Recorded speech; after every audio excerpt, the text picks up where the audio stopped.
বতৰটোৰো মহিমা ধৰিবই নোৱাৰা হৈছে ৰাইজ। জানো কাৰোবাৰ ফিকি থকা তিৰিহে কাজিয়া লাগি গিৰাকৰ লগত। আজি মানে তেনেকুৱাকৈ আছে আৰু মিস্ত্ৰীও আহিছে, বৰষুণ দিয়ে বুলি ভয়ে লাগি আছে।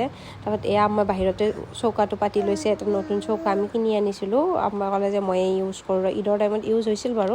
তাৰপিছত আৰু বাহিৰত যিহেতু মিস্ত্ৰী কাকা দুজন আছে, ভাবিলোঁ যে নেমু পানী অকণমান বনাই দিওঁ। মিষ্টাৰে ক'লে কি মই আম খাম, আৰু ৰাতিপুৱা বোলে আম্মাই আম কাটিছিলে, বাকীকেইটা বোলে পচাই, সেইকাৰণে দুটা আম আছে। আম্মা কৈছে দুটাই আছে, হ'ল ঠিক আছে তেতিয়াহ'লে কাটি কুটি মই দি দিওঁ। আৰু ফ্ৰিজত আছে যিহেতু নাখাওঁৱেই আৰু কলো আছিলে মোৰ ঘৰৰ পৰা দি পঠাওঁ বোলে, গোটেইখিনি একেলগে কাটিয়ে দিওঁ। আৰু ভাতটো হৈছে এইপিনে, এইখিনি কাটো মানে মই বোলো ল'ৰাৰ ভাতটো একেবাৰে সিজাই দিওঁ, তাক নৰ্মেল ভাতে দিম আৰু একো নিদিওঁ। আমাৰ তৰকাৰী যদি মন যায় দিম, খালে খাব, নাখালে নাই। আৰু মোৰ বনাব একদমেই মন নোযোৱা হৈছে।